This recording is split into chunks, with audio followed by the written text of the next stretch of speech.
네, 여러분, 우리 훈련에 참여한 여러분을 주님의 이름으로 축복하고 또 환영합니다.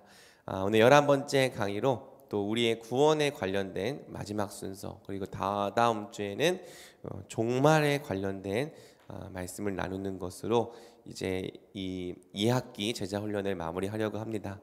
여러분이 받는 훈련이 생각보다 강도가 높아요. 그렇죠? 아마 여러분이 학교를 다니고 있다면은 이 학교 수업 듣는 거 플러스 한 2학점 정도는 더 하고 있다라고 생각하면서 훈련을 받았을 것입니다. 그런데 또 여러분이 대학생이라면 또 이 정도를 여러분이 충분히 노력해서 배우고 또 훈련을 할 수 있다고 생각합니다. 여러분, 또 훈련은 강도가 높을수록 우리의 삶을 바꾸고 변화시키는 능력이 있기 때문에 여러분, 마지막까지 왔다고 지쳐서 첫 마음을 잃어버리는 것이 아니라 다시 하나님 앞에 기도하는 것을 통해 끝까지 내가 이 훈련을 잘 받겠다는 하나님 앞에 겸손한 태도를 유지할 수 있길 바라겠습니다. 자, 여러분, 우리가 지금까지 구원에 대해서 계속 배우고 있는데요. 중요한 것은 구원이 입체적이라는 것이죠. 여러 개의 구원이 있는 것이 아니라 하나의 구원이 있는데 그 하나의 구원에 여러 가지 측면이 함께 나타난다는 것이고, 그 측면들이 서로 무질서하게 얽혀 있는 것이 아니라 서로 질서를 가지고 있다는 말씀들을 지금까지 나누었습니다. 주님께서 우리에게 구원을 주실 때 우리는 가장 먼저 중생하죠. 성령께서 복음을 통해, 말씀을 통해 효과적으로 우리를 부르실 때 우리 안에는 새로운 생명이 심기게 되는 것입니다. 이것을 우리는 중생이라고 부르는 것이죠. 중생은 우리가 알지 못할 때 우리의 인식 밖에서 일어나죠. 우리에게 생명이 언제 심겼는지는 사실 잘 알 수 없는 부분인 거예요. 그런데 성경은 분명하게 말하기를 하나님께서 우리에게 구원을 주실 때 먼저 생명부터 주신다라고 말하는 거죠. 그리고 그 중생을 통해 우리 안에 새로운 성향이 심기면 이전에는 없었던 이 성향 또 지정의의 변화가 나타나게 되는 것입니다. 그래서 우리가 그전에는 죄에 대한 말씀을 아무리 들어도 그게 나의 이야기인 것처럼 와닿지 않았는데, 이제 이 중생을 통해 죄에 대한 말씀을 들을 때 그 죄가 얼마나 비참하고 우리 인생 가운데 불행한 것인지 납득이 되기 시작하는 거죠. 또 이 중생은 우리 주 예수 그리스도에 대한 인식을 가능하게 합니다. 이전에 예수님에 대한 말씀을 아무리 많이 들었어도 그저 책 속의 존재, 아니면 글 속의 존재, 상상 속의 존재로 여겨졌다면 이제 예수님께서 정말 살아계셔서 실존하시는 분으로 다가오게 만들고, 그래서 그 예수님을 붙잡고 의지하고자 하는 이 새로운 이 지식, 새로운 의지가 심기게 되는 것이죠. 그래서 주님께서는 그 중생을 통하여서 우리 가운데 믿음을 일으키시고, 그 믿음도 역시 하나님께서 우리에게 구원을 주시는 한 측면인 거죠. 믿음에는 우리가 참여하는 부분이 분명히 있긴 하지만 하나님께서 우리에게 구원을 주셔서 나타나는 하나의 증거라는 거예요. 그리고 우리는 그 믿음을 통해 그리스도를 효과적으로 붙잡고, 그 그리스도를 붙잡게 될 때 하나님께서 우리에게 어떻게 하십니까? 우리를 의롭다라고 칭해 주시는 거죠.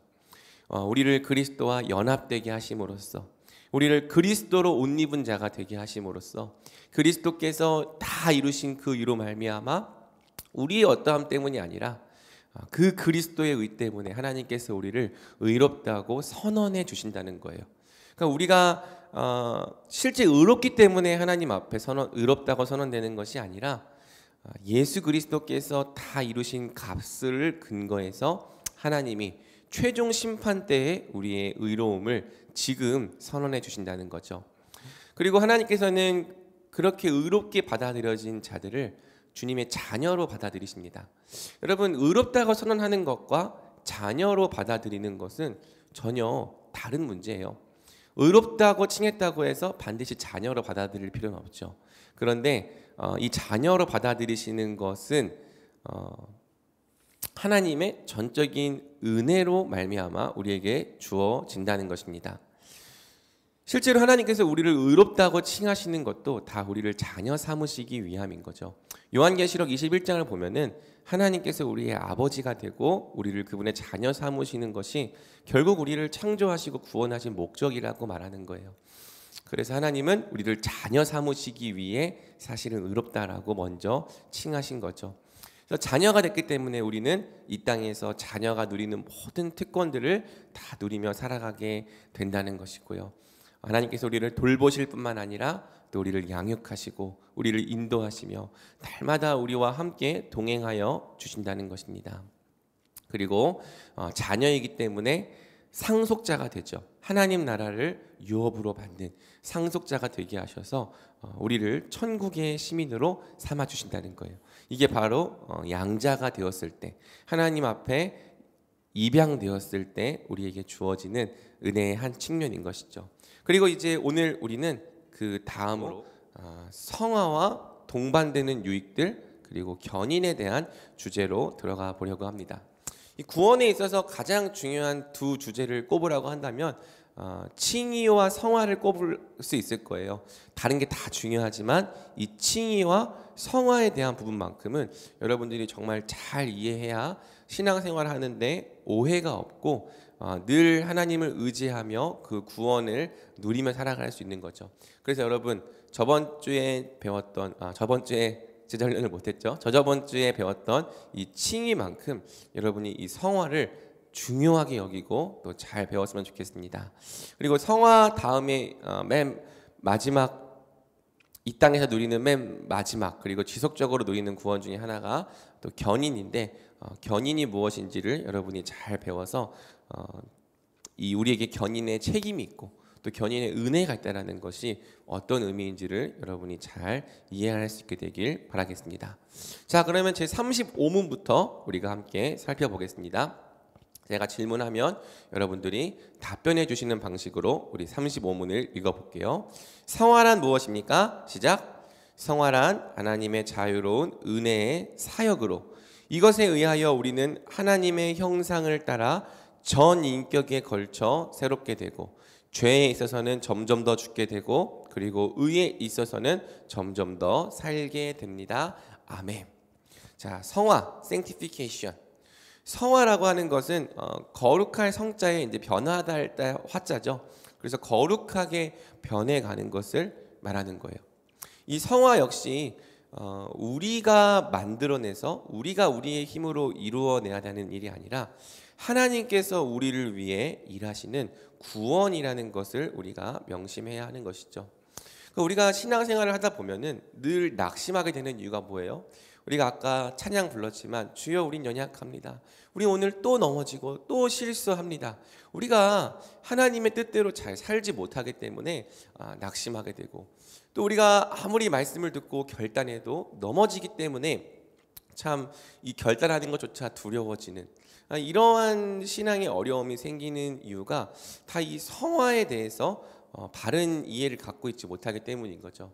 그러니까 마치 우리가 결단해서 우리의 삶을 바꿀 수 있다라고 생각한다면 무언가 우리가 결심하는 것을 통해 우리의 삶의 어떤 부분들을 하나님 앞에 바르게 만들 수 있다고 생각한다면 우리는 날마다 실패할 수밖에 없는 거예요. 계속해서 넘어지는 걸 경험할 수밖에 없는 거고요. 나중에 가서는 결단하는 것조차 두렵죠. 왜? 결단하면 또 넘어질 거 아니까. 우리 구원을 이 성화를 우리에서 측면에서 이뤄야 되는 이 일로 생각할 때 우리는 늘 하나님 앞에 자신이 없고 주님 앞에 나아갈 수가 없게 되는 것입니다. 하지만 우리는 오늘 이 성화가 주님의 관점에서 하나님의 관점에서 이루어지는 일이라는 것을 잘 배워서 이 성화의 구원을 의지하는 자가 되어야 하는 것이죠. 성화란 거룩의 관점에서 구원을 말하는 것으로 성도가 그리스도의 형상으로 점차 회복되어져 가는 은혜를 말합니다. 먼저 이 거룩이라는 단어부터 우리가 잘 살펴볼 필요가 있는데요. 이 거룩이란 단어가 히브리어에서는 카도시라는 단어로 쓰이고 헬라어에서는 이제 하기오스라는 이 단어로 쓰이죠. 그래서 이 하기오스가 복수형으로 정관사와 함께 쓰이면 호이, 하기오이 이런 단어가 되는데 이게 이제 우리 성경에는 성도들이라고 번역되는 단어인 거예요. 거룩한 자들, 거룩한 자들의 무리, 이게 바로 성도라는 뜻인 거죠. 이 거룩이라는 이 원어적인 뜻은 1차적으로 구분하다라는 의미를 가집니다. 그래서 여러분이 이제 레위기 성경을 보면은 하나님 앞에 어떻게 우리가 구별될 수 있는가, 또 어떻게 하나님 앞에 우리가 구분된 삶을 살아갈 수 있는가에 대한 여러 율법 조항들이 잘 기록되어 있죠. 이 거룩이라고 하는 것이 처음에는 단지 구별과 구분이라는 뜻을 의미하다가 구약 성경이 거듭될수록 이 도덕적이고 윤리적인 의미를 함께 포함하게 됩니다. 그리고 신약 성경에 가서는 거룩의 의미가 완전하게 계시되는데, 특별히 이 죄로부터, 그러니까 from sin이죠. 그리고 하나님을 향해 toward God이죠. 죄로부터 하나님을 향해 구별되는 것을 의미하게 되는 거예요. 죄에서부터 구별되어서 하나님을 향해 구분되는 것. 이제 이게 성화의 개념이라고 할 수 있고요. 이 거룩은 사람의 내면에만 관계된 부분이 아니라 사람의 외면 모두와 관계된 개념인 것이죠. 자, 중요한 것은 이 거룩이 바로 하나님 백성의 본질이라는 것입니다. 레위기 11장 45절을 보면은 하나님께서 우리를 그분의 백성으로 삼으신 이유를 설명하시면서 우리를 향한 그분의 뜻을 드러내십니다. 레위기 11장 45절, 나는 너희의 하나님이 되려고 너희를 애굽 땅에서 인도하여 낸 여호와라. 내가 거룩하니 너희도 거룩할지어다. 내가 거룩한 분이기 때문에 너희도 거룩한 백성이 될지어다. 이것이 하나님께서 우리를 택하시고 부르신 목적이라는 것이죠. 그래서 하나님의 백성은 본질적으로 거룩한 백성인 거예요. 하나님께서 자기 자녀를 부르시고 택하신 이유는 그분의 거룩한 백성이 되게 하시려는 것이죠. 그래서 이러한 말씀이 신약 성경에도 계속 증거됩니다. 에베소서 1장 4절에서 5절을 봐도 잘 기록되어 있죠. 그 기쁘신 뜻대로 우리를 예정하사 예수 그리스도로 말미암아 자기의 아들들이 되게 하셨으니. 자, 양자의 됨에 대해서 말하죠. 왜 양자로 삼으셨냐? 6절, 이는 그가 사랑하시는 자 안에서 우리에게 거저 주시는 바 그의 은혜의 영광을 찬송하게 하려는 것이라. 이게 4절에서 5절을 넣어야 되는데 제가 교재를 잘못 만들었어요. 잠시만요. 4절을 제가 찾아서 읽을게요. 뭔가 이상하다 했습니다. 4절이 빠져 있어요. 자, 지금 프로그램 켜지는 중인데, 그럼 먼저 데살로니가 전서 4장 3절 읽어볼까요? 하나님의 뜻은 이것이니 너희의 거룩함이라 곧 음란을 버리고. 또 베드로전서 1장 15절에서 16절도 이렇게 말하죠. 오직 너희를 부르신 거룩한 이처럼 너희도 모든 행실에 거룩한 자가 되라. 기록되었으되 내가 거룩하니 너희도 거룩할지어다 하셨느니라. 이렇게 성경이 거룩이 바로 우리를 향한 하나님의 뜻이라고 분명히 말하고 있는 것이죠. 그래서 성도들은 이 땅에서 어떤 삶을 살아갑니까? 거룩을 사모하고 또 거룩을 추구하는 삶을 살아가게 된다는 것입니다. 자, 그래서 우리 안에 거룩함을 만들어내시는 것이 바로 성화의 구원인데, 성화란 특별히 하나님의 자유로운 은혜의 사역이라는 표현을 사용해요. 자, 성화 역시 하나님의 주권적인 구원의 은혜죠. 다른 구원만 하나님의 은혜가 아니라 성화도 하나님께서 우리 가운데 주시는 구원의 은혜입니다. 성화 역시 신자가 그리스도 안에 있기 때문에 누리게 되는 구원의 유익이고요. 이 성화의 근거는 우리와 연합되어 계신 예수님의 거룩함이죠. 예수님의 그 거룩함을 우리의 것으로 삼아 주시기 때문에, 날마다 우리의 것이 되게 하시기 때문에 우리 같은 자가 주님을 닮아 거룩하게 되어져 가는 거예요. 성령의 주체적인 사역을 통해 우리가 날마다 거룩해지는 것이죠. 그래서 여러분, 성화의 은혜를 누리는 것에 있어서도 중요한 것이 믿음입니다. 여러분, 우리가 어떻게 거룩해질 수 있습니까? 우리가 노력하면 거룩해집니까? 노력도 중요하죠. 그런데 여러분, 성화는 믿음으로 하는 거예요. 믿음으로 거룩해져 가는 것입니다. 무엇을 믿느냐? 하나님께서 우리에게 약속하신 그 약속을 믿는 거고요. 또 성화를 위해 우리에게 주신 방편들이 있습니다. 그 방편들을 믿음으로 잘 사용하고 순종하는 것을 통해 거룩하게 될 수 있음을 믿는 것이죠. 그래서 가장 중요한 게 믿음이다. 성화는 단순한 도덕적 개선이 아닙니다. 도덕적으로 좀 더 나은 사람이 되게 하는 것이 성화가 아니에요. 성화는 우리의 부패하고 타락한 하나님의 형상을 치료하는 구원이시죠. 본질적으로 영적인 변화라는 거예요. 그래서 하나님의 은혜가 없이 이 진정한 인격과 변화와 성장이 불가능함을 우리가 깨달아야 하는 것이죠. 그래서 우리는 방법론적으로 성화를 이루려고 하는 시도를 거부해야 하는 거고요. 물론 방법들이 유익함이 없는 것이 아니지만 그럼에도 불구하고 성화의 주권이 오직 하나님께만 있다는 것을 기억해야 하는 것입니다. 믿음이 곧 성화의 최고의 방편이다. 여러분, 이 사실을 오늘 꼭 기억하고 마음에 새겨야 하는 것이죠. 특별히 여러분, 이 성화가 하나님의 사역이라는 표현으로 소요리 문답은 설명하고 있습니다. 자, 여러분이 좀 눈여겨보지 않으면 놓칠 수 있는데 이 칭의와 양자에 대해서는 하나님의 자유로운 은혜의 행위라고 적혀 있었어요. on act라고 돼 있었다고요. 그런데 이 성화만 하나님의 자유로운 은혜의 사역이다라고 말하는 것이죠.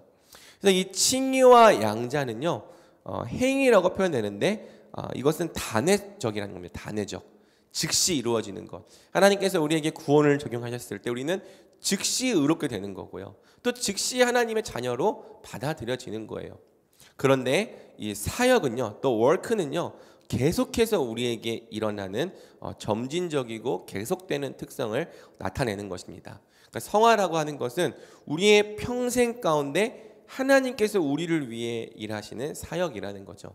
여러분, 사역을 우리만 하는 게 아니라 하나님도 우리를 위해 사역하신다는 거예요. 어떤 사역을? 우리를 거룩하게 만드시는 사역을 하신다는 것입니다.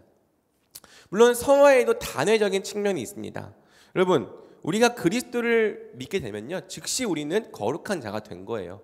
실제로 우리의 내면과 전 인격이 거룩하기 때문에 거룩한 자라 부르는 것이 아니고요, 우리가 그리스도 안에 있게 됐기 때문에, 우리가 세상으로부터 부르심을 받아 그리스도 안에 있는 자로 구별되어 있기 때문에 우리는 이미 거룩한 자가 된 거고, 이것을 확정적 성화라고 부르는 것이죠. 그러니까 우리는 거룩해져야 성도가 되는 게 아니라 예수 그리스도를 믿은 그 순간부터 성도인 것입니다. 거룩하게 구별된 자인 것이죠. 하지만 신약 성경은 확정적 성화와 더불어 점진적 성화를 함께 말하는 거예요. 이것은 우리의 평생에 걸쳐 이루어지는 하나님의 사역이라는 것이죠. 그리고 여러분, 이 성화는 우리가 여러 중요한 균형을 잘 맞춰야 되는데, 하나님께 속한 구원이면서 동시에 성도의 적극적인 참여가 명령된다는 특징이 있습니다. 그러니까 성화는 하나님께서 우리를 위해 일하시고 주도하시는 사역인데, 동시에 성도들의 적극적인 이 참여가 명령된다는 것이죠.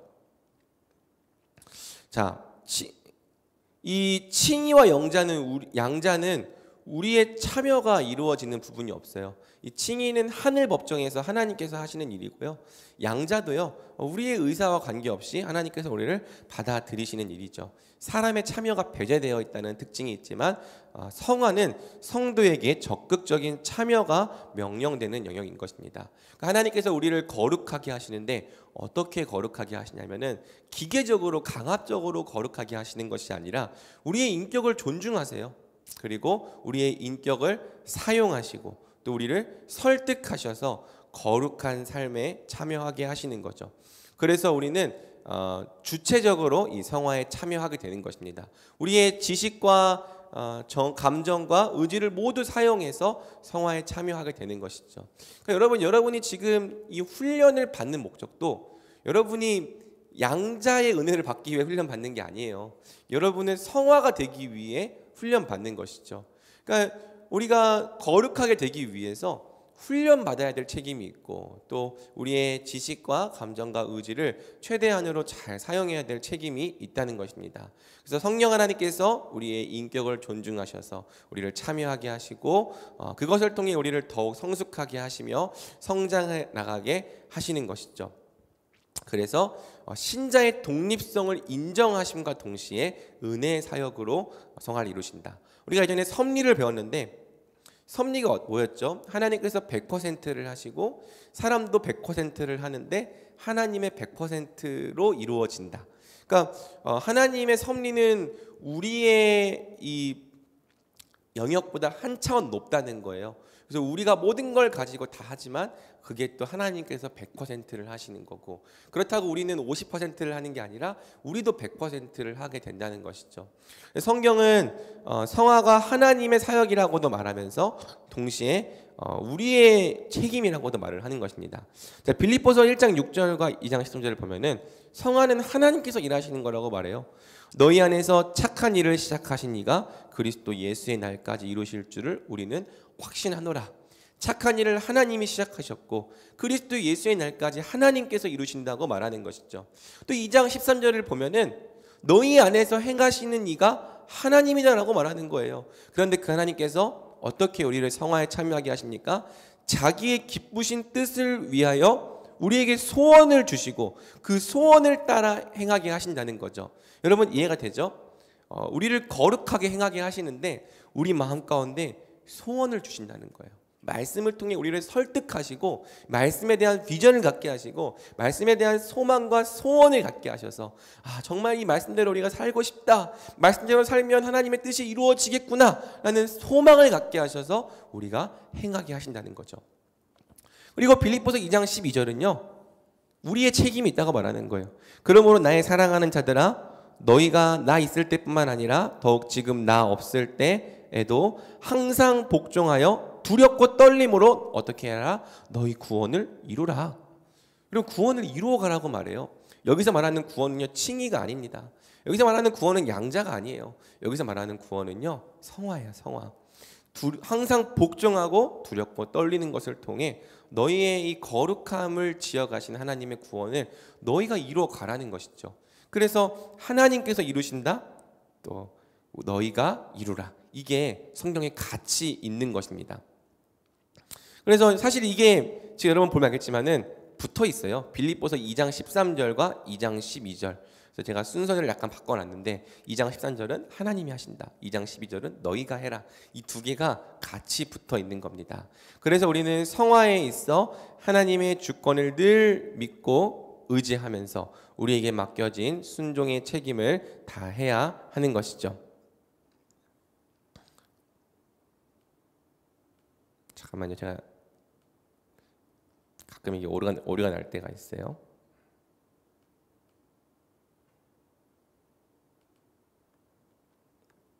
주권을 믿고 의지하면서 우리에게 맡겨진 순종의 책임을 다해야 되는 거죠. 그럼 뭐에서 순종해야 되냐라고 했을 때 하나님께서 우리에게 주신 성화의 방편이 있다는 것입니다.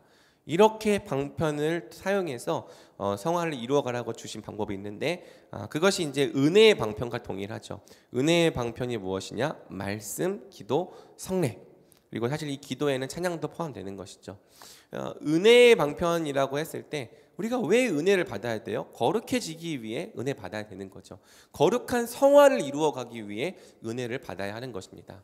그러니까 이 구원 안에 들어오기 전에는 구원 받기 위해서 은혜가 필요한 것이지만 이미 예수 그리스도 안에 들어온 우리가 날마다 생각하면서 이루어가야 하는 구원은요 성화인 거죠. 성화.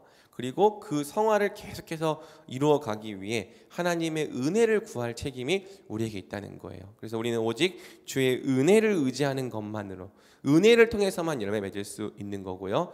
주님께서 이러한 은혜의 방편을 우리에게 주셨음을 믿는다면 게으르지 말고 이 방편들을 잘 사용해서 우리에게 주어진 성화의 책임을 다해야 하는 것이죠. 그래서 여러분 성화는 뒤에서 살펴보겠지만은 사람마다 좀 이 정도가 다르게 나타납니다. 이 은혜의 방편을 잘 사용하는 자는요 굉장히 거룩한 수준까지 자라가기도 하는 거예요. 한편으로는 이 은혜의 방편에 참 게으르고 순종하지 않는 자마다 여전히 10년, 20년이 지났어도 그리스도의 도의 초보에 머물러 있는 경우가 자주 있게 되는 것이죠. 그래서 여러분 책임을 다해야 한다는 것을 여러분이 반드시 명심하시길 바랍니다. 자, 그러면 성화는 정확하게 어떤 본질을 가진 구원이냐라고 했을 때 이 하나님의 형상의 회복이라는 본질을 갖고 있죠. 그래서 하나님의 형상을 따라 전 인격에 걸쳐 새롭게 되는 것이 성화다라는 생각을 여러분이 가져야 하는 것입니다. 자, 성화의 핵심은 죄로 인해 오염되고 부패한 하나님의 형상이 새롭게 되는 것이죠. 그래서 여러분, 제가 한번 그림을 그려보자면, 자, 우리가 죄가 두 가지 측면이 있다고 했어요. 죄는요, 죄책과 오염이죠. 그리고 이 죄책은 죄책감을 말하는 게 아니라 죄의 값이 있다, 죄의 책임이 있다, 유죄다, 죄를 치를 책임이 있다라는 뜻을 갖고 있는 거고, 오염은 우리가 하나님 앞에서 전 인격에 걸쳐 부패했다, 하나님의 형상이 부패되었다라는 의미를 갖고 있는 것이죠. 그래서 이 하나님께서 우리를 죄로부터 구원하신다고 말할 때 단지 죄를 용서하시는 것만 구원이 아니라 이 죄책과 오염을 다 해결하시는 구원이 돼야 하는 것입니다. 그래서 이 죄책을 해결하는 구원이 무엇이냐? 그게 칭의인 거예요. 이 죄인의 신분을 의인의 신분으로 바꾸어 주시고 선언해 주시는 것이 칭의인 것이죠. 그러면 이 칭의만으로 구원이 끝나는 것이냐? 아닙니다. 우리에게 오염이 있기 때문에 이 오염을 제거하는 것이 바로 성화인 것입니다. 이 성화가 무엇이냐면은 우리 안에 부패하고 오염된 하나님의 형상을 다시 온전한 형상으로 회복시켜 내는 사역인 것이죠. 그래서 칭의가 죄책을 제거했다면 이 성화가 우리 가운데 오염과 부패를 제거하기 위해 반드시 있어야 되는 구원이라는 거예요. 성화의 은혜는 사람의 지정이 전반에 걸쳐 있는 오염을 제거하고 다시 우리 안에 하나님의 형상, 그 의와 진리와 거룩함을 회복하는 본질을 갖고 있는 것입니다. 중요한 것은 이 성화가 우리의 전 인격에 미친다는 것이죠. 이 성화는 단지 내면에만 국한된 것이 아니고 또 외면에만 국한된 것도 아닙니다. 성화는 사람의 내면과 외면 모두에 걸쳐 전 인격적으로 영향을 미쳐 가는 것이죠. 여기 별표 좀 해볼까요, 여러분? 그러니까 이 어느 한쪽만 강조하게 되면은 균형이 상실이 되는 거예요. 그러니까 이 거룩함에 있어서 외면만 중요하게 여기면 뭐가 됩니까? 외식이 되는 거죠. 외식이 되게 말은 거룩하게 하고 또 행동도 거룩하게 하는데 거룩한 모양을 나타내는데 그 속에 인격으로는 늘 다른 사람들 정죄하고 미워하고 또 교만하고 이 모든 악한 사고로 가득 차 있다면요, 그 거룩은 하나님 앞에서 외식인 것이죠. 또 반대로요, 거룩함에 있어서 내면만 중요하고 외면이 중요하지 않다라고 생각하는 사람도 있습니다. 그러니까 이런 사람들의 특징이 뭐냐면 말을 함부로 해요. 행동도 함부로 합니다. 되게 말을 틱틱틱하고 다른 사람들 깎아내리는 말도 자주 하고 되게 가벼운 농담도 잘 던지고, 그 농담도 물론 할 수 있는데 이 되게 사람들 기분 나쁘게 할 수 있는 말을 이렇게 하고, 그리고 또 욕도 잘해요. 그리고 여러 가지 되게 이 세상 사람들과 닮은 말과 행동을 하는데 속으로 어떻게 생각합니까? 나는 속으로 진짜 그렇게 생각하는 거 아니니까 괜찮아. 근데 여러분, 그런 거룩도 사실은 문제가 있죠. 왜냐하면 성경은요, 우리의 내면만 거룩하면 된다고 그렇게 말하지 않아요. 오히려 우리의 말과 행동과 이 삶의 모든 방식에 있어서 하나님의 성품을 나타내야 된다라고 말을 하는 것이죠. 그리고 여러분, 내면과 외면은 분리될 수 없습니다. 속에 있는 것이 밖으로 나오는 거예요. 우리의 말과 행동이 우리의 내면에 있는 인격을 반영한다는 것이죠. 그래서 여러분, 제발 이 말과 행동, 특별히 우리 청년들 함부로 하지 않길 바랍니다. 좀 세상의 것들을 배워서 그걸 따라하고 다른 사람들 비판하고 깎아내리고 그렇게 놀리고 흉보고 하는 것이, 여러분, 그게 옳지 않아요. 당시에는 재밌죠. 그리고 재밌어 보이기도 해요. 실제로 그것을 아무렇지도 않게 받아들이는 사람도 있지만 막상 그 자리에서 함께 웃어도 집에 가면 상처받는 지체들 꽤 있습니다. 이 야고보서는 이 혀가 작은 지체지만, 혀가 우리 몸의 작은 부분이지만 이 혀가 우리의 온몸을 다 태울 수 있다고 말하는데, 여러분 우리가 말하고 행동하는 그 하나하나가 우리의 이 거룩함의 정도를 나타내고 보여주는 거예요. 그래서 여러분 이 말과 행동하는 것에 있어서도 여러분이 이 정말 하나님의 말씀대로 하기 위해서 훈련해 나가야 되는 것이죠. 어떻게 하면 좀 더 거룩하게 말할 수 있을까? 그러니까 거룩하게 말하는 것은 거룩한 단어를 사용하는 게 아니라 어떻게 하면 사람들을 좀 더 배려하며 말할 수 있을까? 어떻게 하면 같은 얘기를 해도 좀 더 상처를 주지 않고 다른 사람들을 존중하면서 얘기해 줄 수 있을까? 이러한 사랑의 고민을 할 때 우리의 말과 행동이 변화되어져 가는 것이죠. 그래서 이 내면과 예면 모두에 미친다라는 사실을 여러분이 좀 명심하면 좋겠습니다. 자, 그리고 성화의 기준에 대해서도 우리가 살펴볼 필요가 있는데, 성화가 거룩해진다라고 할 때 여러분 거룩해지는 게 뭐예요? 그 기준이 무엇입니까? 거룩해진다는 것은 그냥 추상적으로 거룩해진다 이런 게 아니라 우리에게 궁극적인 목표가 있어요. 그 목표가 무엇이냐면 바로 예수님이죠. 예수님은 참 하나님이자 참 사람이신 분으로서 가장 완벽한 하나님의 형상을 우리 가운데 나타내 보여주신 분입니다. 그래서 우리가 거룩해진다라고 할 때, 하나님의 형상을 회복해 간다라고 했을 때 그 궁극적인 목적지가 어디냐면 예수님이죠. 그러니까 예수님 닮아가는 게 성화인 거예요. 성화의 목표는 단순히 죄에서 멀어지는 것이 아니라 그리스도의 형상을 닮아가는 것입니다. 그래서 여러분이 이것을 기억하고요. 또 이것은 개인의 목표일 뿐만 아니라 교회의 목표이기도 하죠. 교회가 존재하는 목표가 무엇이냐? 머리 대신 그리스도에게까지 자라서 거룩하게 되는 것이죠. 그래서 여러분 교회의 거룩함과 성도 개인의 거룩함은 서로 무관하지 않습니다. 여러분 개개인이 거룩하지 않은데 어떻게 교회가 거룩하겠어요? 물론 개개인이 거룩하다고 해서 교회가 거룩한 것도 아닙니다. 우리는 총체적인 거룩함을 이루어 가야 돼요. 이 개개인이 거룩할지라도 그 거룩한 사람들이 모여 있는데 공동체 자체가 거룩하지 않는 경우가 꽤 있어요. 전체적으로는 되게 악한 결정을 하고 또 악한 모습을 나타내기도 하는 것이죠.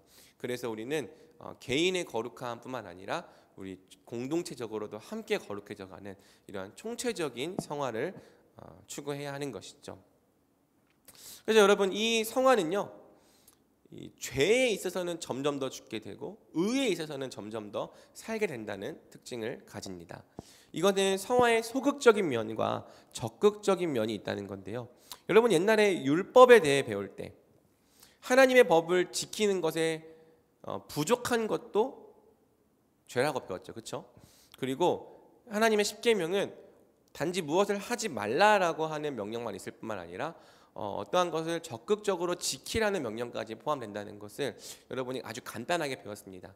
이게 소요리 문답 2부에 포함되어 있는 내용인데 나중에 여러분이 2부도 꼭 같이 하면 좋겠어요. 그러니까 하나님께서 우리에게 살인하지 말라라고 얘기했을 때는요, 살인만 안 하면 그 법을 지킨 것이 아니라 다른 사람들의 생명을 지키고 돌보고 보존하며 사랑해야 되는 이 적극적인 측면을 다 포함하는 것이죠. 그런데 여러분 성화도 똑같습니다. 성화가 우리에게 소극적인 면과 적극적인 면을 다 완성해 가는 거예요. 그래서 결론적으로는 우리가 율법을 지키는 하나님의 새로운 언약 백성이 되게 하는 것이죠. 소극적인 면이 무엇이냐? 죄에 대하여 점점 더 죽게 되는 것입니다. 죄를 짓지 않게 되는 게 성화의 소극적인 측면이에요.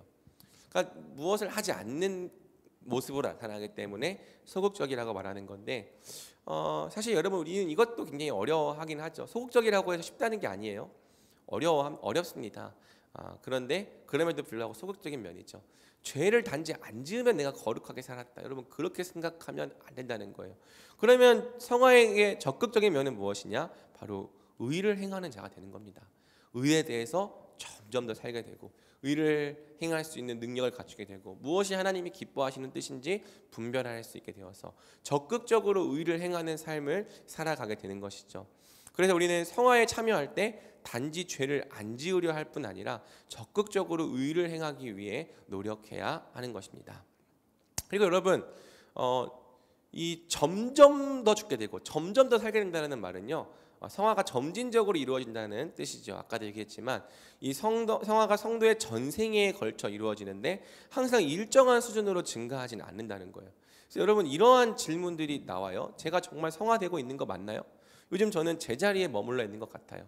또 때로는 오히려 옛날보다 더 못한 수준으로 퇴보하고 있는 것처럼 느껴져요.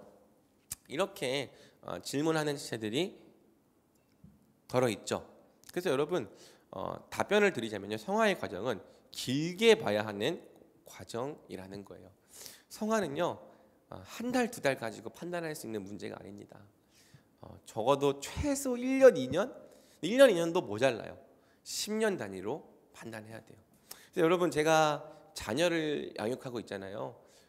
한 달, 두 달 사이에 크고 있는지 잘 모르겠어요. 하임이랑 하랑이 잘 키우고 있는데 한 달, 두 달 사이에 얘네들이 크고 있나? 이게 안 느껴져요. 그런데 몇 개월이 지나서 또 1년이 지나서 사진을 보면은 와, 엄청 많이 컸네라는 게 보이죠. 그리고 여러분 어렸을 때는 좀 이 속도가 빠르다가 나중에 클수록 이게 되게 굉장히 느려지죠. 영적인 생명도 그렇습니다. 이 초신자일 때, 갓 예수님을 받아들였을 때 굉장히 빠르게 자라간다는 특징이 있고요. 그리고 어느 수준이 되면은 되게 천천히 자라요.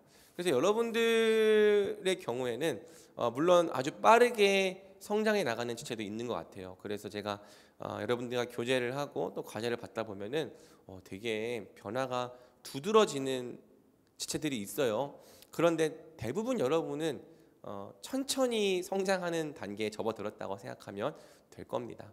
여러분은 1년에 한 1cm, 2cm씩 크는 거예요.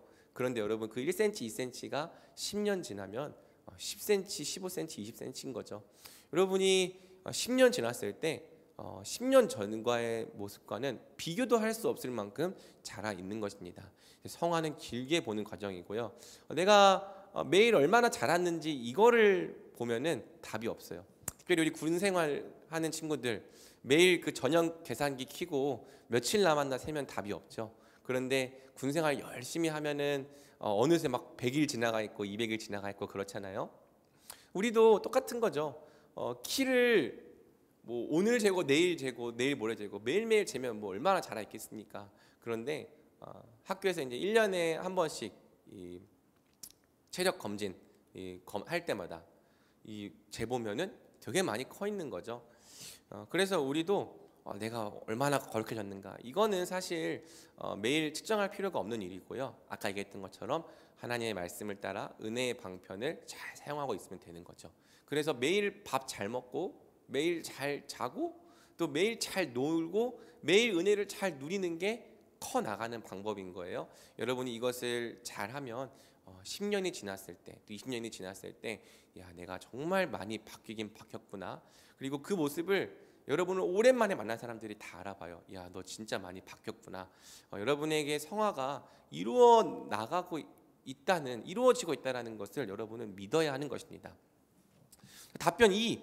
때때로 성화에 방해가 되는 요인들이 있을 수 있어요. 때때로 우리가 믿음을 따라 살다가도 어느 순간 이 참 세상에 대한 정욕에 빠지고 또 시험에 들고 유혹에 들어서 길을 엇나가기도 하죠. 그러면 그때 우리의 성화는 더뎌지거나 저해되기도 하는 것입니다. 그리고 때로는 거꾸로 퇴보하기도 해요. 그런데 멀리서 보면, 큰 맥락에서 보면은 성화는 지속적으로 발전하고 있는 것이죠. 그래서 여러분 우리의 성화를 그래프로 그려본다면 이 그림처럼 그릴 수 있을 것 같아요.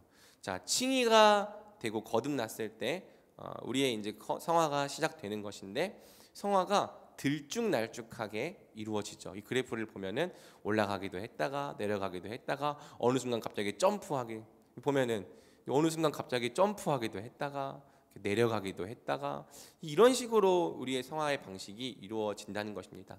뭐 어떤 때는 이렇게 그냥 일직선으로 가는 때도 있죠.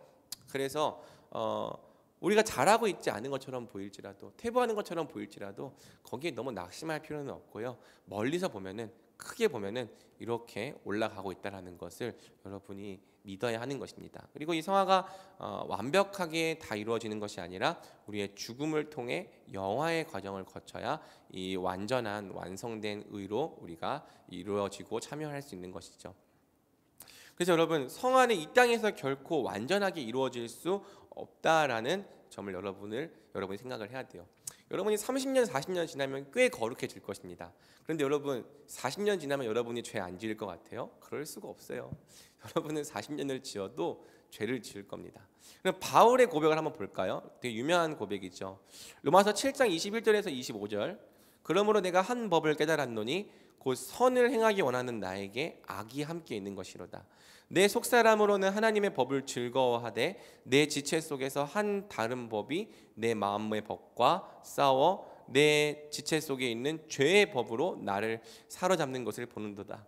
오라 나는 곤고한 사람이로다. 이 사망의 몸에서 누가 나를 건져내랴? 우리 주 예수 그리스도로 말미암아 하나님께 감사하리로다. 그런즉 내 자신이 마음으로는 하나님의 법을, 육신으로는 죄의 법을 섬기노라.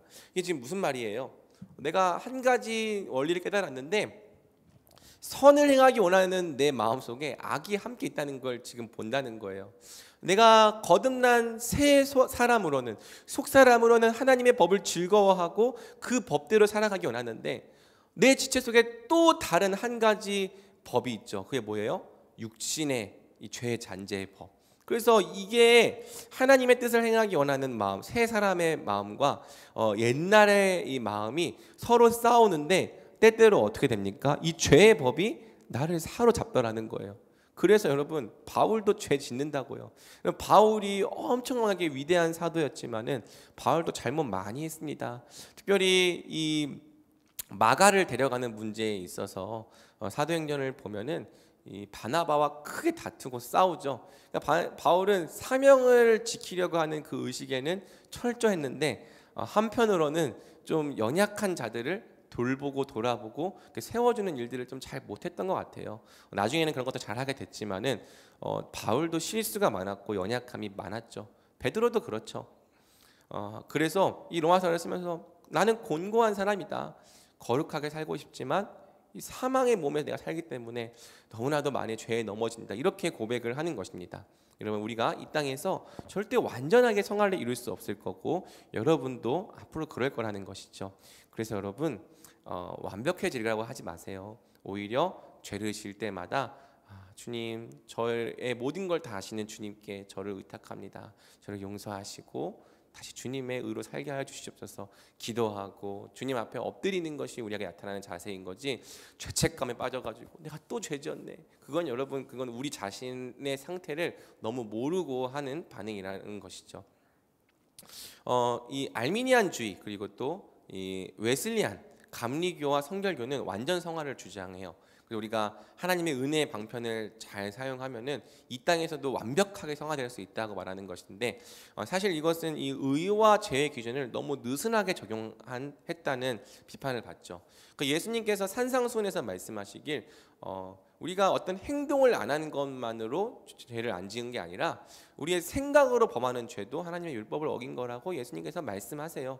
이 기준을 적용했을 때 엄격하게 완벽하게 성화될 수 있는 사람은 아무도 없는 것이고요. 죽음을 통해 현재의 육체를 번기 전까지는 평생 죄와 싸우는 삶을 우리는 살아가게 되는 것입니다.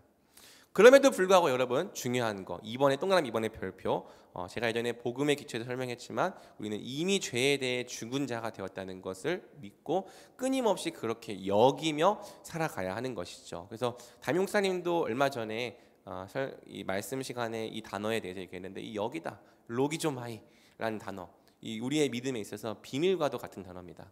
이와 같이 너희도 너희 자신을 죄에 대하여는 죽은 자요 그리스도 예수 안에 대하여서는 하나님께 대하여는 살아있는 자로 여길지어다. 로기조마이 해라. 여러분 사단은 속여요.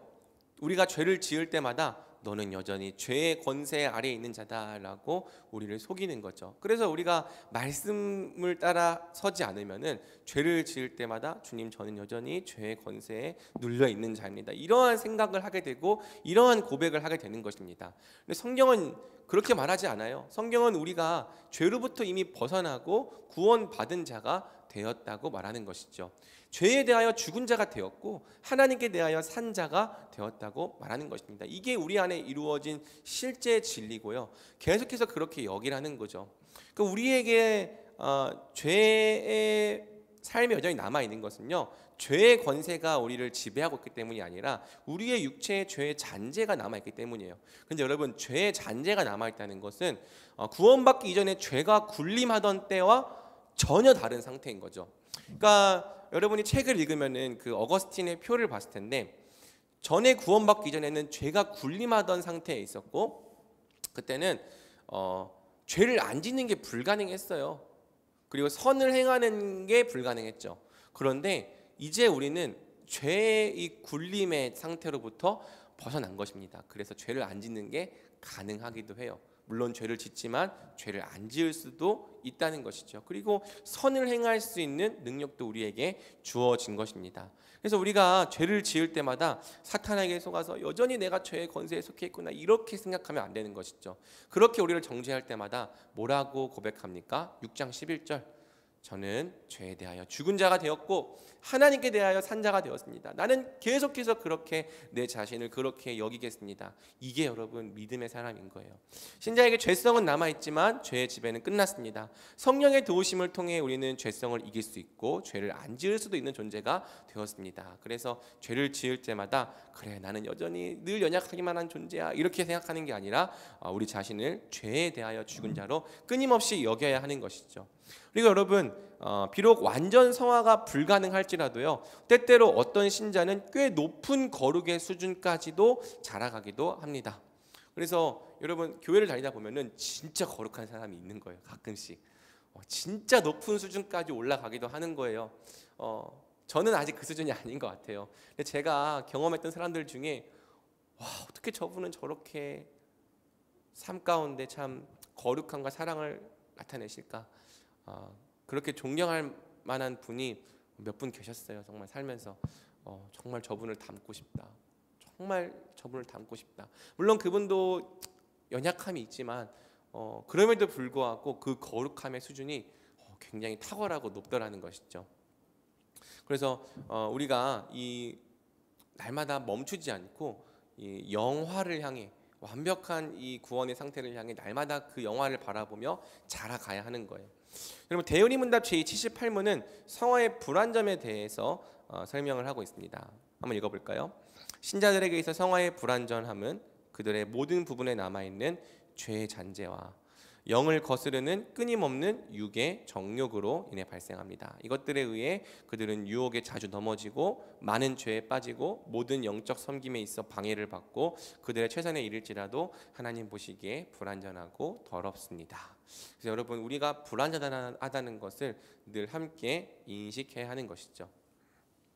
또 한번 여러분, 이러한 강의를 듣다 보면은 왜 하나님은 성화를 한 번에 이루어 주시지 않고 점진적으로 주시는가에 대한 고민이 생길 수도 있어요. 그러니까 하나님께서 구원을 주시되 우리에게 한 번에 예수님 믿고 완벽해지는 구원을 주시면 얼마나 좋았을까. 그러면 우리가 이 땅에서 이렇게 죄를 짓는 것 때문에 참 고민하고 슬퍼하고 아파할 이유도 없을 것 같은데 왜 하나님은 한 번에 완벽한 구원을 주시지 않을까라는 의문을 갖죠. 거기에 대해서 제가 답변을 좀 해보자면, 먼저 하나님께서는 성화의 은혜를 점진적으로 베푸실 자유가 있으신 주권자시죠. 그래서 하나님께서 이렇게 하시겠다고 정하셨다면 그것이 우리에게 더 유익하고 선한 것이라는 생각을 해야 되는 것입니다. 이 유익함과 선함의 기준은 우리가 아니라 하나님인 거예요. 여러분, 이 성화가 불완전하기 때문에 우리가 갖는 유익이 있어요. 무슨 유익이냐면은 이 성화가 불완전하기 때문에 우리는 겸손해지는 거예요. 여러분, 우리가 어떻게 다른 사람들 앞에서 나의 의를 자랑할 수 있겠습니까? 지금 사람들이 볼 때 내가 좀 거룩해 보일지라도 혼자 있을 때 나의 모습은 그렇지 않은데, 또 가족을 대할 때 나의 모습은 그렇지 않은데, 우리는요, 다른 사람들이 우리를 칭찬할 때 속으로는 이렇게 생각하는 거죠. 참 감사하지만 나는 내가 어떤 사람인 줄 안다. 참 칭찬해 주셔서 감사하고 인정해 주셔서 감사하지만 나는 내가 하나님 앞에 얼마나 큰 죄인인 줄 안다. 이게 우리의 마음속에 있는 늘 생각인 거예요. 이 성화가 불완전하기 때문에 우리가 하나님 앞에 늘 겸손하고 사람 앞에서 겸손할 수 있는 것이죠. 그리고 하나님의 사랑과 은혜를 의지하며 살아가는 법을 배우게 되는 것입니다. 또 성화가 불완전하기 때문에 이 땅에 천국을 소망하게 되기도 하는 것이죠. 또 여러분, 교회론적으로도 유익이 있는데요, 이 성화의 차이로 인해 성도는 서로를 돌보고 양육하며 서로 섬기는 삶을 살아가게 되는 거예요. 더 성숙한 자가 더 연약한 자를 돌보고 사랑하며 함께 한 몸으로 살아가게 되는 모습이 지어지는 것이죠. 그래서 여러분 훈련 받고 여러분이 다 구역장이 되면 좋겠고요. 또 구역장이 돼서 내가 그래도 좀 더 훈련이 되었다면은 나보다 더 연약한 지체들을 사랑하고 섬기겠다. 이렇게 나아가는 이유가 하나님께서 원하시는 교회의 모습이 바로 그런 모습이기 때문인 것이죠.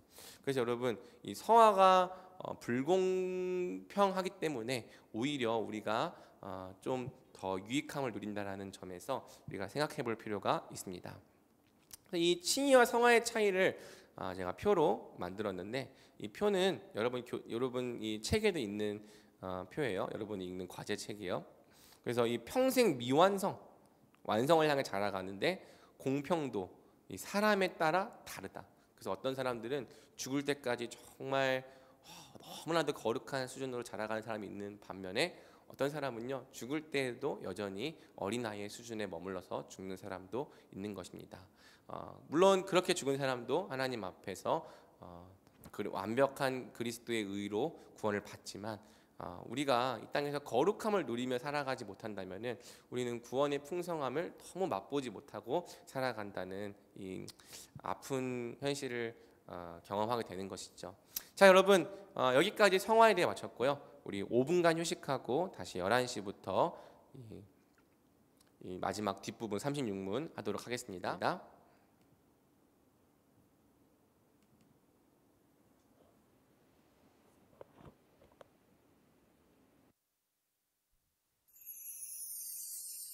봄인 듯해 주 사랑 내게로 와 봄을 닮은 따스한 주님의 사랑이 불어오잖아. 나의 차가워진 맘을 따뜻하게 녹여줄 스토리.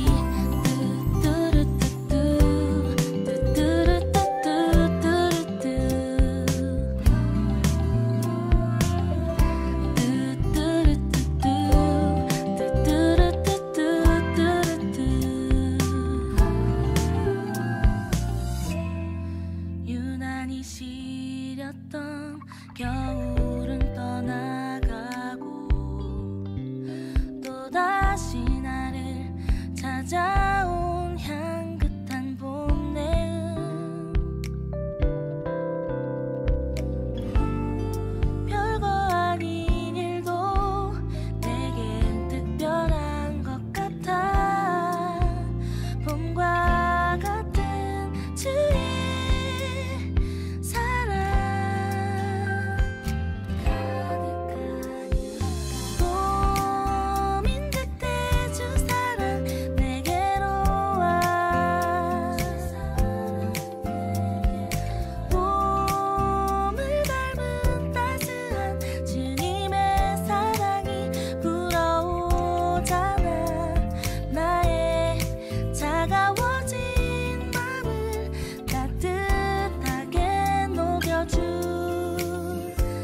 장미꽃잎 눈송이처럼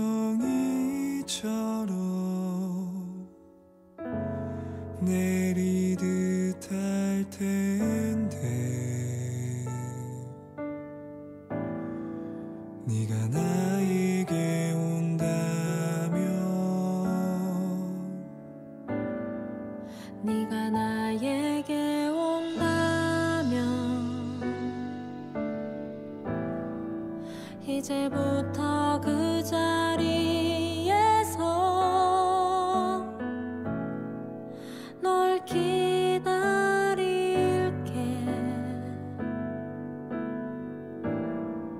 기억해 주겠니?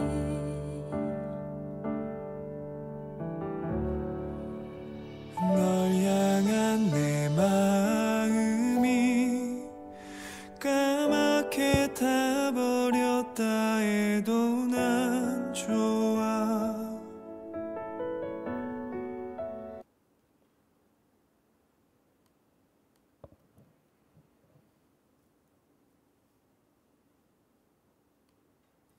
네, 여러분.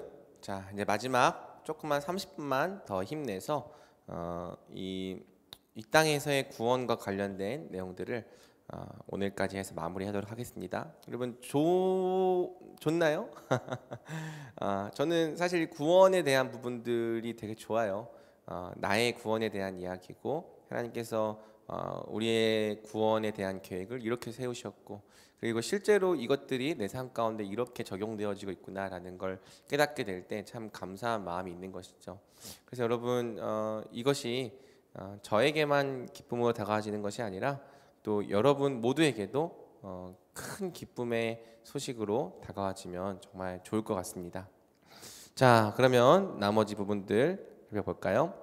자, 동반되는 유익들과 견인의 은혜가 있는데요. 자, 36문 제가 질문하면 여러분 답변해 주세요. 금생에서 칭의 양자됨 그리고 성화에 동반되거나 흘러나오는 여러 유익은 무엇입니까? 자, 읽어보겠습니다. 금생에서 칭의 양자됨 그리고 성화에 동반되거나 흘러나오는 여러 유익은 하나님 사랑의 확신, 양심의 화평, 성령 안에서의 기쁨, 은혜의 증가 그리고 거기에 끝까지 견디는 것입니다. 그리스도께서 획득하신 구원은 신자의 생애와 죽음 그리고 영원에 영향을 미치죠. 그래서 이제 29, 36문이 동반되는 유익들까지 얘기를 해서 우리가 금생에서 받는 유익에 대해 나온다면은 이제 이 37문과 38문은 이 죽음의 순간에 받는 유익과 부활 때에 받는 유익에 대해서 말을 하고 있습니다. 자, 동반되거나 흘러나오는 유익들부터 보겠습니다. 제 36문은 칭의와 양자 성화에 동반되거나 흘러나오는 유익들에 대해서 말을 하고 있어요. 이게 이제 동반되거나 흘러나온다라고 말하는 것은 이러한 유익들이 메인은 아니란 뜻이죠. 그러니까 메인이 뭐냐? 우리의 구원에 있어서 메인은 칭의와 양자와 성화인 것입니다. 이 칭의와 양자와 성화가 금생에서 누리는 구원의 이 메인 요리인 거죠. 주된 내용인 것이고요. 하지만 구원의 유익이 이 세 가지로 끝나는 것이 아니라 여기에 동반되거나 또 이것으로부터 흘러나오는 풍성한 유익이 있다는 거예요. 그래서 정리하면 이렇죠. 우리가 의롭다고 인정받았기 때문에, 즉 칭의가 있기 때문에, 또 자녀의 특권을 받았기 때문에, 양자가 있기 때문에, 또 거룩함에 이르도록 주시는 은혜가 있기 때문에, 성화가 있기 때문에 어떤 은혜가 흘러나오나 하나님의 사랑을 확신하고 양심의 화평을 누리고 성령 안에서 기뻐하며 은혜의 증가를 누리고 끝까지 견디게 된다. 여기에도 별표를 해볼까요? 이게 이제 우리가 누리는 이 땅에서의 구원의 풍성한 유익인 것입니다. 자, 먼저 하나님 사랑의 확신부터 봅시다. 여러분, 이 많은 지체들이 저에게 이런 질문을 했어요. 구원의 확신을 어떻게 알 수 있나요? 내가 구원받았는지 어떻게 알 수 있나요? 그래서 제가 이제 한 지체가 또 이렇게 제자 훈련 과정 중에서도 물어봤고, 제가 그래서 이제 뒤쪽에 나온다, 조금만 기다려라 라고 답변을 해줬는데 그 부분이 바로 여기입니다. 자, 이 칭의와 양자와 성화의 진리를 믿고 잘 그 안에 거할 때 우리는 하나님의 사랑을 확신하고 양심의 화평을 누리게 되는 것이죠. 자, 여러분, 우리가 한 가지 오해하는 것이 있는데 구원의 확신이 있으면 구원받는 게 아닙니다. 구원의 확신은요, 흘러나오는 유익인 거예요. 구원의 확신이라는 게 뭐예요? 내가 구원받은 자라는 나의 정체성과 나의 어떠한 존재를 확신하게 된 게 구원의 확신인 것이죠. 그런데 여러분, 그 구원의 확신이라는 것이 구원받은 즉시 안 생길 수 있습니다. 물론 즉시 생기기도 하죠. 그런데 정말 그 흔들리지 않는 확신에 이르기까지는 조금 시간이 걸릴 수 있다는 거예요. 제가 이제 우리 하임이와 하랑이를 예를 들어보자면은, 하임이가 자기 이름이 하임이라는 것을 알기까지 적어도 3년까지 안 됐죠. 2년 넘게 걸렸습니다. 너의 이름은 하임이야라고 제가 열심히 가르쳤고, 너 누구야? 나 하임이야라고 말하기까지 2년이 넘게 걸렸다고요. 그러면 여러분, 하임이가 그 전에는요, 자기의 이름이 뭔지 모르는 거예요. 또 자기의 신분이 뭔지 모르는 거예요. 그냥 여기 덩치 큰 남자랑 또 이제 엄마 이제 그 여자가 이렇게 나를 늘 이렇게 밥 먹여주고 이렇게 나를 돌보는 존재구나, 그냥 이런 것만 보고 있는 거지, 저분이 나의 엄마고 아빠고 나는 저분들의 아들이고 그런 거 생각을 못 한다고요. 그래서 여러분, 근데 그렇다고 해서 하임이가 저의 자녀가 아닌 건 아니죠. 그러니까 어느 날 갑자기 아버지, 어머니, 제가 아버지와 어머니의 자녀인 걸 확신했습니다. 그러면 그때부터 너는 이제 내 아들이 됐다, 이렇게 얘기하지 않는다고요. 그걸 몰랐어도 태어났을 때부터 얘는 제 아들인 거고 저의 가족인 거죠. 그러니까 우리의 구원은 우리가 모를 때부터 시작된 거예요.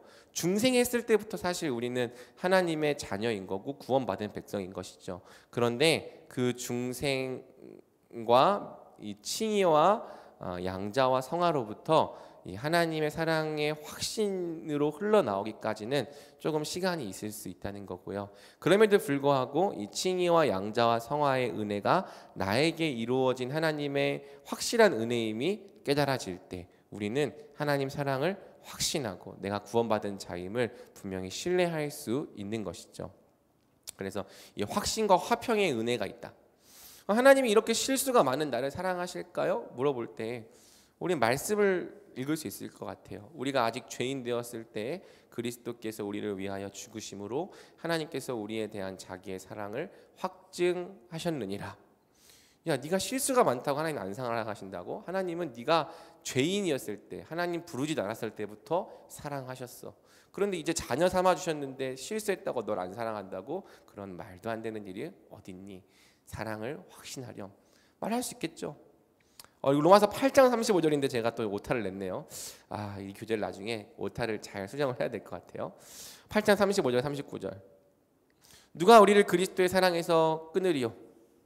환난이나 곤고나 박해나 기근이나 적신이나 위험이나 칼이랴. 내가 확신하노니 사망이나 생명이나 천사들이나 권세자들이나 현재일이나 장래일이나 능력이나 높음이나 기품이나 다른 어떤 피조물이라도 우리를 우리 주 그리스도 예수 안에 있는 하나님의 사랑에서 끊을 수 없으리라. 아무것도 못 끊는다.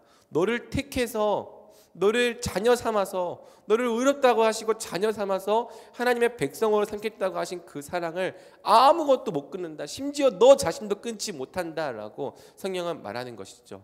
그러니 여러분, 말씀을 통해 여러분이 확신하시길 바랍니다. 또 이러한 지체들이 있죠. 저는 죄를 지을 때마다 정죄감이 너무 크게 들어요. 양심에 찔려서 도저히 하나님 앞에 나아갈 자신이 없어요. 그런데 여러분, 이것은 칭의를 믿을 때 해결되죠. 로마서 5장 1절. 그러므로 우리가 믿음으로 의롭다 하심을 받았으니 우리 주 예수 그리스도로 말미암아 하나님과 화평을 누리자. 이 누리자라는 말이 사실은 직설법이에요. 그래서 화평을 누린다라고 번역하면 더 좋죠. 그래서 우리가 믿음으로 의롭다 하심 받았으니까 우리가 우리의 의가 아니라 예수님 말미암아 하나님과 화평을 누린다라고 성경은 말하는 거예요. 또 히브리서 10장 19절에서 20절은 우리가 그의 피를 힘입어 성소에 들어갈 담력을 얻었나니 그 길은 우리를 위하여 휘장 가운데로 열어놓으신 새로운 살 길이요 휘장은 곧 그의 육체니라 라고 말하는 것이죠. 우리가 예수님의 피를 힘입어 날마다 주님 앞에 나아갈 담력을 얻는 것입니다. 여러분, 그래서 이 칭의와 양자와 성화의 은혜가 우리 가운데 확실하면 확실해질수록 우리의 양심의 화평이 찾아오는 것이죠. 제가 그랬어요. 20대 초반에는 늘 제 마음속에 죄책감과 정죄감이 가득했는데 참 10년, 12년 이렇게 흘러고 나서 지금 저의 상황을 보면은 제가 그렇게 엄청 거룩해지진 않았거든요. 사실은 죄를 많이 져요. 그런데 마음이 화평해요. 물론 죄를 질 때마다 하나님 앞에 참 아파하고 눈물을 회개할 때도 있습니다. 그런데 정죄감이 더 이상 저를 사로잡지 못하는 것을 보는 것이죠. 양심의 화평을 누리게 되는 은혜가 동반된다는 것입니다. 또 신자는 성령 안에서 항상 기뻐하는 은혜를 누려요. 신자는 본질적으로 항상 기뻐하는 존재인 것입니다. 우리가 예수님의 통치 안에 있을 때 또 그분의 성령의 충만함을 받을 때 우리는 기쁨과 희락을 누리는 하나님 백성이 되는 것이죠. 성경은요 그 기쁨의 이유를 세상과 전혀 다른 이유로 설명을 하는 거예요. 세상 사람들이 기뻐하는 이유는요 상황과 환경 때문입니다. 취업이 돼서 아니면 월급을 받아서 뭐 돈을 따서 뭐 여러 가지 이 상황과 환경이 내가 원하는 대로 돌아갈 때 기뻐하기도 하고 또 그렇지 않을 때는 굉장히 크게 낙심하고 사람들은 세상의 환경과 상황에 따라 좌우되는 기쁨을 가지죠. 그런데 우리는 그것과 전혀 다른 기쁨의 이유를 가지는 거예요. 제가 이것은 사실 겨울 수련회 때 빌립보서 우리 그리스도인은 무엇으로 기뻐하는가라는 강의 설교를 통해 여러분에게 충분히 설명했던 것 같습니다. 신자는 먼저 하나님을 기뻐합니다. 하나님은 언제나 우리의 기쁨의 대상인 거예요. 하나님은 하나님의 영광이 드러나는 것과 그분의 뜻이 이루어지는 것을 가장 기뻐하고 즐거워하기 때문에 우리는 매주 하나님 앞에 모여 예배하고 그분을 영원토록 즐거워하는 삶을 살아가는 것이죠. 또 신자는 함께 한 몸으로 살아가는 성도의 교제 가운데 기쁨을 누리는 거예요. 그래서 한 몸됨의 기쁨, 세상 사람들이 누릴 수 없는 이 한 몸됨의 기쁨을 누리는 것이고요. 또 그렇기 때문에 한 영혼이 구원을 받고 또 진리 위에 세워지는 것을 굉장히 기뻐하는 것입니다. 이 바울이 빌립보 교회가 온전하게 세워지는 모습을 보며 너무나도 기뻐했던 것처럼 내가 그리스도의 심장으로 너희를 사모한다고 얘기했던 것처럼 우리는 한 영혼이 구원받고 진리 위에 세워지는 것을 기뻐하는 것이죠. 또 우리는 그리스도와 함께 고난에 참여하는 것도 기뻐하는 거예요. 참 이상한 이유죠. 근데 베드로전서 4장 13절에 보면은 오히려 너희가 그리스도의 고난에 참여하는 것으로 즐거워하라. 이는 그의 영광을 나타내실 때 너희로 즐거워하고 기뻐하게 하려 함이라 라고 말하면서 고난 받을 때도 기뻐하라고 말하는 것입니다. 그리고 신자는 변함없는 천국의 소망 때문에 기뻐하는 것이죠. 이런 이유에서 신자는 상황과 환경에 따라 좌우되는 기쁨을 가지는 것이 아니라 늘 말씀과 진리와 믿음과 소망으로 말미암는 기쁨을 가지게 되는 것입니다. 그래서 여러분, 결국 사람은요 자신이 기뻐하는 것을 위해 살아가요. 무엇을 기뻐하는지는 무엇을 위해 살아갈지와 직결된 문제인 것이죠. 그래서 여러분, 하나님을 기뻐하는 자는 하나님을 위해 사는 겁니다. 한몸됨을 기뻐하는 자는 한몸됨을 위해 사는 겁니다. 한 영혼이 구원받는 것을 기뻐하는 자는 그가 구원받도록 모든 것에 최선을 다해 사는 겁니다. 그리스도와 함께 고난받는 걸 기뻐하는 자는요 그리스도와 함께 자처하는 고난 가운데로 내려가는 것이죠. 또 천국을 기뻐하는 자는 그 천국을 기뻐하며 자기의 모든 것을 다 파는 삶을 살아가는 거예요. 그래서 여러분, 무엇을 기뻐하는가가 우리의 성숙함과 영적 상태를 나타내는 중요한 기준인 거죠. 여러분, 뭐 때문에 기뻐합니까? 또 뭐 때문에 낙심합니까? 여러분, 하나님께서 주시는 이 은혜로 말미암아 이 성령 안에서 주어지는 기쁨을 누리는 자가 될 수 있기를 주님의 이름으로 축복합니다. 그리고 신자에게 부어지는 하나님의 은혜가 평생 증가한다는 특징이 있어요. 그래서 이 은혜가 증가할수록 이 사랑의 확신과 양심의 화평과 성령 안에서의 기쁨이 더더욱 증가하는 것이죠. 그래서 더 성숙한 자는 더 하나님의 사랑을 확신하는 자고, 더 성숙한 자는 더 양심의 화평을 크게 누리는 자고, 더 성숙한 자는 더 성령 안에서 큰 기쁨을 나타내는 자며 이 거룩함의 은혜를 나타내는 자가 되는 것입니다. 자, 그리고 마지막 이제 끝까지 견디는 견인의 은혜가 우리에게 주어지는데 이제 이게 구원의 서정 중 영화를 제외한 이 땅에서 누리는 마지막 질서에 놓이는 우리의 구원인 것이죠. 그래서 이 견인에 대해서 우리가 반드시 잘 알아야 되는데, 이 견인이라고 하는 것은요, 끌고 가는 걸 말하는 게 아니라 견고한 인내, 단단하다 할 때 견자와 참다 할 때 인자를 합친 단어입니다. 그래서 perseverance, 이 인내하는 것, 하나님께서 우리를 인내하시도록 보존하시는 은혜를 가리키는 것이죠. 어떤 걸 보존하십니까? 그리스도께 대한 믿음을 포기하거나 저버리지 않고 죽을 때까지 인내하게 하시는 은혜를 말하는 거예요. 우리가 평생토록 그리스도인으로서 머무르게 하시는 은혜를 말하는 것이죠. 택하심을 받고 진정으로 거듭난 자들은 하나님의 능력으로 보호를 받습니다. 베드로전서 1장 5절을 보면은 너희는 말세에 나타내기로 예비하신 구원을 얻기 위하여 믿음으로 말미암아 하나님의 능력으로 보호하심을 받았느니라. 그러니까 우리의 믿음은 하나님의 보호를 받고 있는 믿음이라는 것이죠.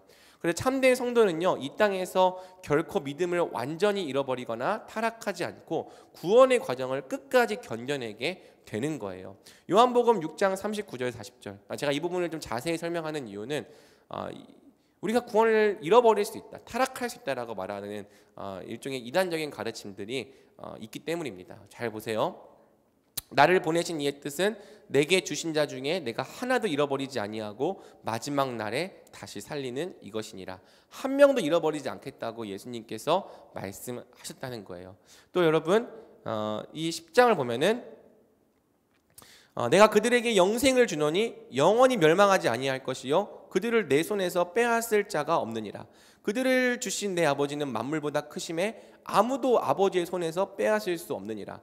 그러니까 하나님께서 택하시고 영생을 주시겠다고 결정한 사람을 아무도 하나님의 손에서 빼앗아갈 수 있는 사람이 없다는 거죠. 사탄도 빼앗아갈 수 없고 또 우리도 하나님의 손에서 우리 자신을 빼앗게 만들지 못한다는 거예요. 우리가 정말 택하심을 받은 참 성도라면요, 무조건 이 구원의 과정을 끝까지 견뎌내게 되어 있다는 게 보장된다는 것이죠. 그래서 우리는 이 진리에 흔들리면 안 되는 것입니다. 그래서 여러분, 이것은 구원의 완전성과도 관련된 이야기입니다. 끝까지 견디는 것이 구원에 포함이 되어 있어야 돼요. 만약에 여러분 견인이 없으면, 끝까지 견디는 은혜가 없으면 우리의 구원은 불완전한 구원일 수밖에 없는 거죠. 이런 거죠. 우리 의롭다고 하셨는데, 또 자녀로 받아들여셨는데, 또 성화의 은혜까지 베풀어 주시는데 네가 예수님을 믿었네? 너는 그럼 탈락. 그럼 이게 무슨 구원입니까? 알아서 네가 스스로를 구원하라는 거지. 하나님께서 주시는 구원은 이런 게 아니라는 겁니다. 그러면 구원을 인간의 행위와 노력의 관점에서 설명하는 알미니안 전통은 견인의 교리를 부인합니다. 견인의 은혜에서 타락할 수 있다고 얘기를 해요.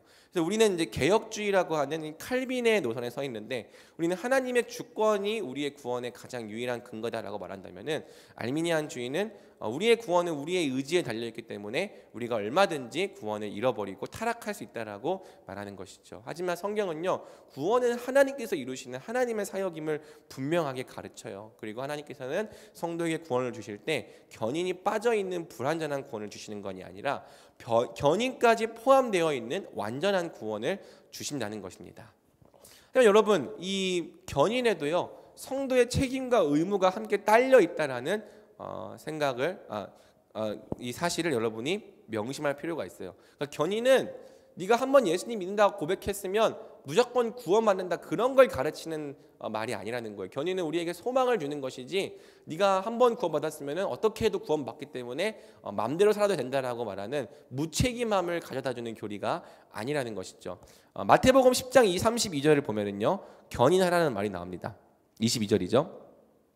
너희가 내 이름으로 말미암아 모든 사람에게 미움을 받을 것이나 끝까지 견디는 자는 구원을 얻으리라. 끝까지 견디는 자가 구원받는 거예요, 여러분. 또 히브리서 10장 36절, 너희에게 인내가 필요하면 너희가 하나님의 뜻을 행한 후에 약속하신 것을 받기 위함이라. 인내하는 자가 약속된 그 유업을 받게 된다고 성경은 말하는 것이죠.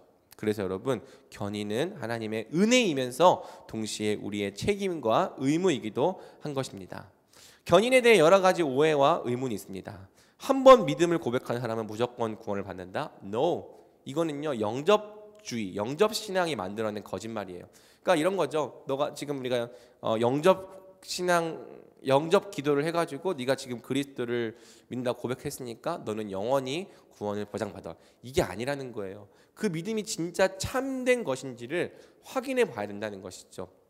견인은 과거의 어떤 고백이 영원한 구원을 보장한다고 가르치는 교리가 아닙니다. 또 아무리 죄 가운데 내가 빠져 살고 믿음을 저버리는 생활을 해도 한 번 신자가 되면 영원히 구원받는다고 가르치는 교리도 아닙니다. 그러니까 교회 다닌다고 다 구원받는다는 걸 말하는 게 아니라는 거예요. 견인의 은혜에 붙잡혀 있는 진짜 신자는요, 이런 특징이 있어요. 자신을 죄 가운데 버려두지 않습니다. 그리고 죄가 자신을 삼키도록 방치하지 않습니다. 끊임없이 회개하고 돌이켜요. 왜? 예수 그리스도의 중보가 있거든요.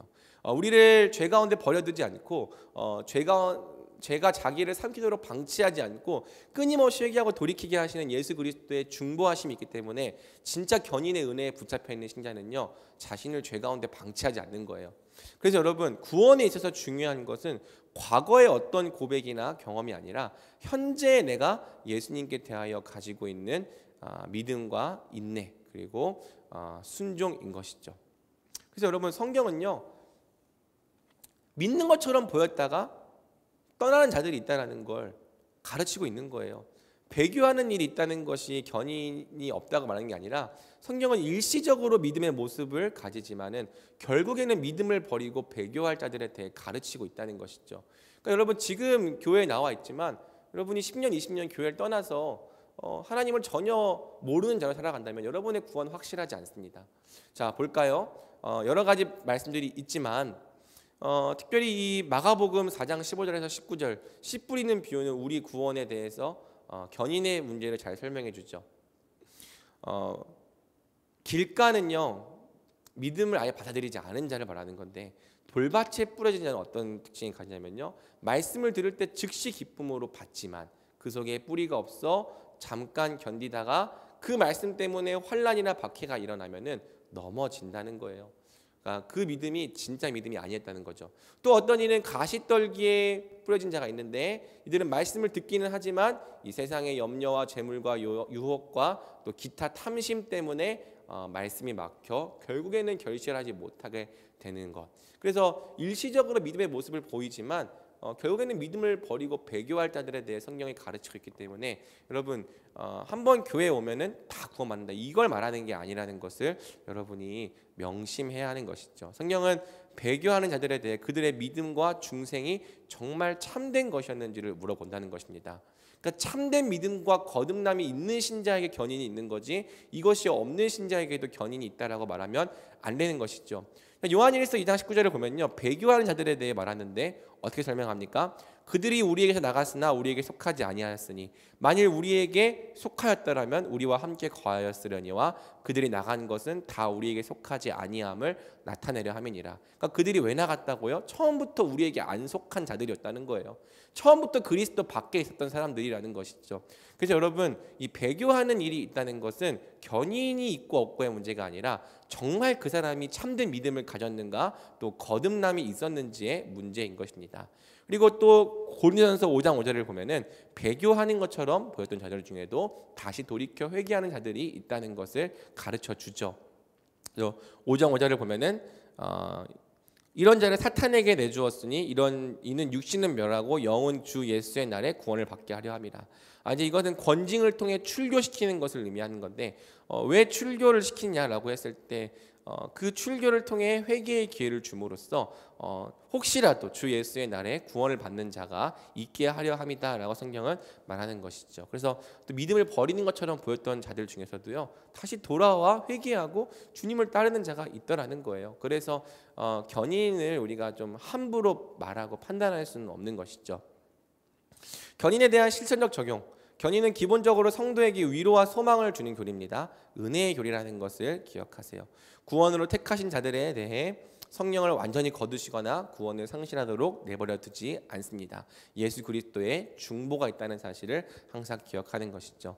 그래서 아까 이제 동반되는 유익들 중에서 하나님 사랑의 확신과 양심의 화평과 또 기쁨과 은혜의 증가가 있다고 얘기했는데, 하나님 사랑의 확신이 되고 내가 구원받는 자라는 것이 정말 마음속에 깊이 다가와진다면은 여러분, 이 견인의 교리에 똑같이 확신하며 그 위에 서 있기를 바랍니다.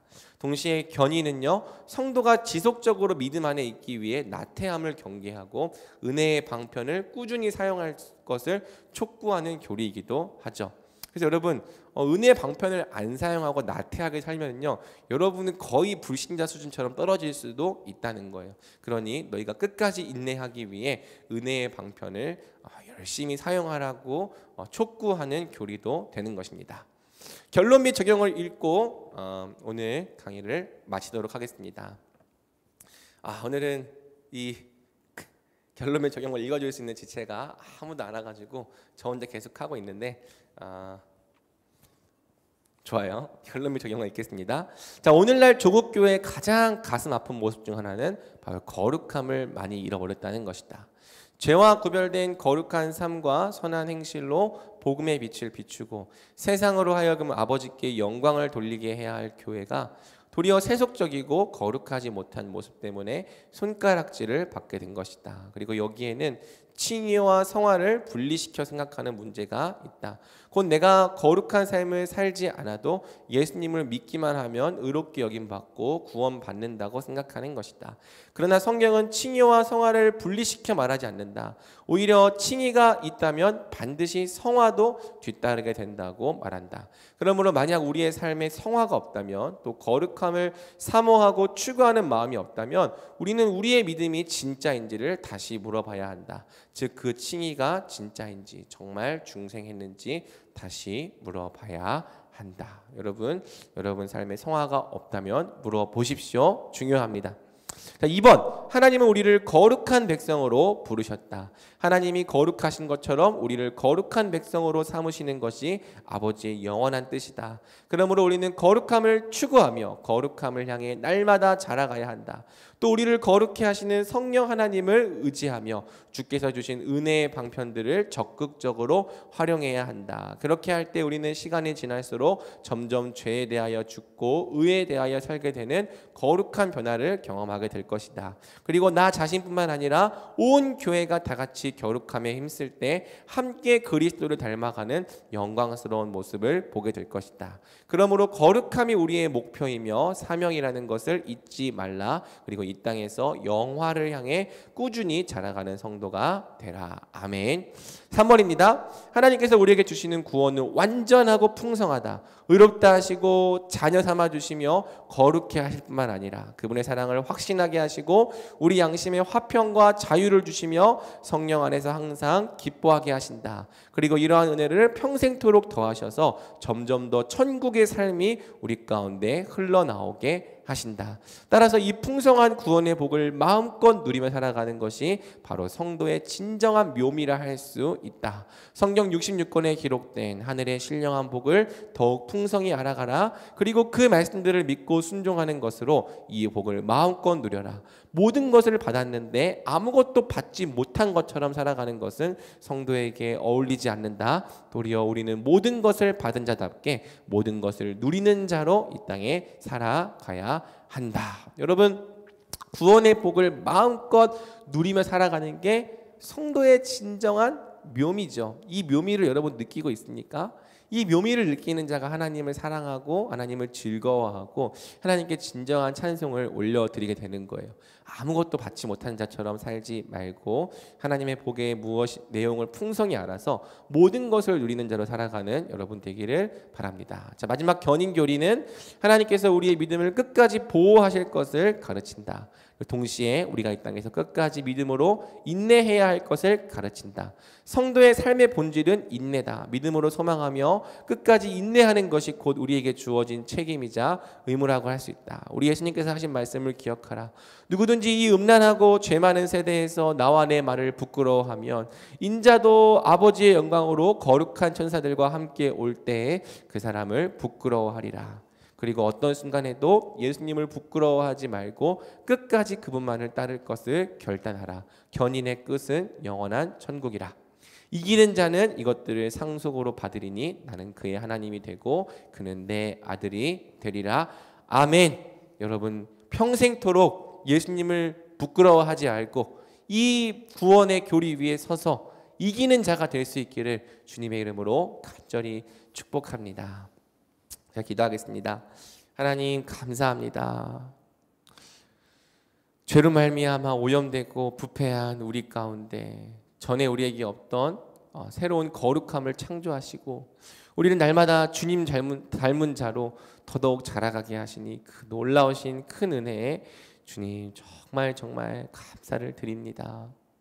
주님, 이기는 자는 결국에 주님의 나라를 상속받게 될 것입니다. 그 나라에 들어가 주님과 함께 영원토록 세세토록 왕노릇하게 될 것입니다.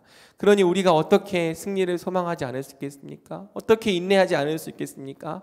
주님께서 주시는 이 구원의 유익을 풍성하게 경험하며 마지막 때까지 견뎌 하나님 주께서 주시는 그 은혜 안에 풍성히 누리는 자가 되게 하여 주시옵소서. 이제 오늘이 끝나면 마지막 한 번을 더 남겨두고 있습니다. 주님, 마지막까지 우리의 심령을 주께서 붙잡아 주셔서 이 귀한 교리의 내용들에 잘 훈련되게 하여 주시고, 하나님 이제는 내 생각과 내 기준으로 내가 주인이 되어 신앙생활하는 것이 아니라 주님께서 주신 이 진리를 기반으로 이 진리 위에 서서 신앙생활을 할 수 있는 자들이 다 되게 하여 주시옵소서. 이 진리로 우리 각 사람을 견고케 하여 주실 하나님을 찬양하며 우리 주 예수 그리스도의 이름으로 기도드립니다. 아멘.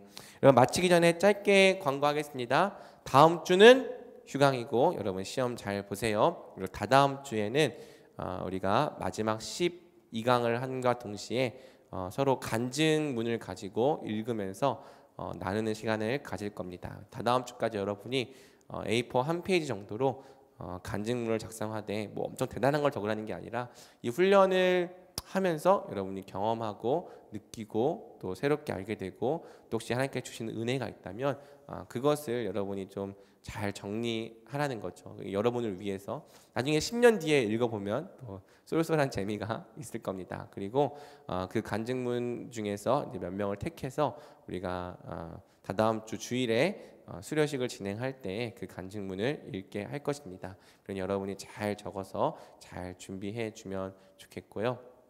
그리고 이제 과제 열심히 다 해서 내고 있는데 여러분 제가 잘 받고 잘 읽고 있습니다.